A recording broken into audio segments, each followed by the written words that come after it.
दीप्तमान सुशोभित हो रहा था। इंद्र को चिंता हुई, अब तो मेरा आसन गया, अब मेरा क्या होगा, मेरा आसन छीन लिया, ये समझो गया।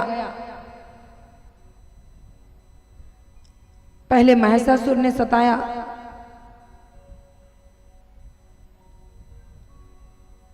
फिर उसके बाद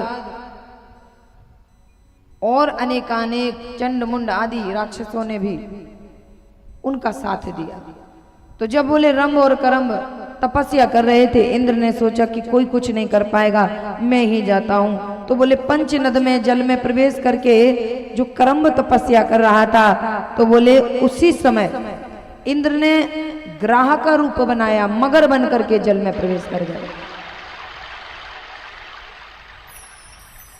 और मगर बन करके जब जल में प्रवेश कर गए, तो बोले जल के अंदर ही करम्ब को मार डाला। अब कौन बचा? करम्ब मारा गया, जल के अंदर तप कर रहा था, इंद्र ने मगर बन करके मार डाला। अब कौन बचा? रंभ। तो बोले अब रंभ की बारी। तो रंभ क्या कर रहा था?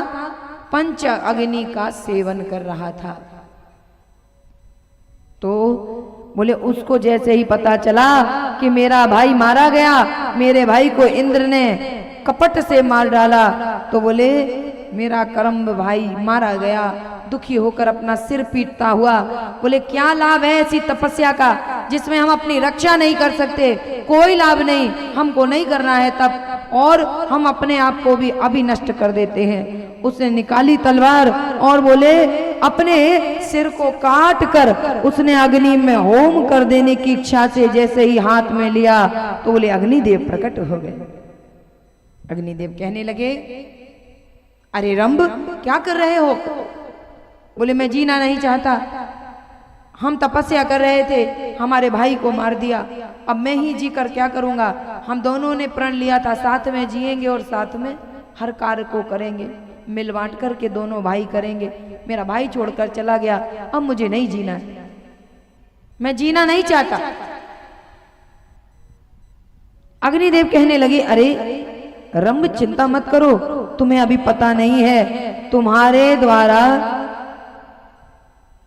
श्रेष्ठ पुत्र की उत्पत्ति होने वाली है। ऐसे क्यों कर रहे हो? अपने आप को नष्ट मत करो, तुम्हें बड़ा ही दिव्य पुत्र प्राप्त होगा जैसी तुम्हारे मन में कामना थी, जो बलवान हो, जो इंद्र से जीतने वाला हो, जो रणभूमि में जाए तो सब भयभीत होकर भाग जाया करें, ऐसा ही पुत्र चाहिए ना? तो बोले ऐसा ही पुत्र तुम्हारे यहां आने वाला है। रंभ ने कहा ठीक है। तो जैसे ही अग्नि देवी की बात को सुना और उसी समय अपने प्राणों को आहुति करने का विचार मन से निकाल दिया। अब रंभ ने जैसा मन में भाव किया था कि मेरा पुत्र कैसा हो, वैसा ही पुत्र अग्निदेव ने प्राप्त होने का आशीर्वाद दे दिया। बोले चिंता मत करो, तुम्हारे यहाँ वैसा ही पुत्र होगा जो मन में तुम्हारे अभिलाषा है। तो रंभ प्रसन्न हो गया। तो उसी समय क्या हुआ, वह तपस्या स्थान से, तपस्थली से उठ करके जंगल की ओर चल दिया। जंगल की ओर चला जा रहा था, उसने एक बढ़िया सुंदर सी महिषी को देखा। किसको देखा? एक महिषी को देखा। तो महिषी दिव्य रूप में थी, देख करके ये मोहित हो गया। उसका पीछा किया, कहने लगा देखो मैं आपको अपनी पत्नी बनाना चाहता हूं, आप मेरे प्रस्ताव को स्वीकार कर लीजिए। महिषी को देखकर वह बार बार आग्रह करने लगा कि मैं आपके साथ विवाह करना चाहता हूं। महिषी ने विवाह कर लिया। पाताल लोक में इन दोनों ने प्रवेश किया।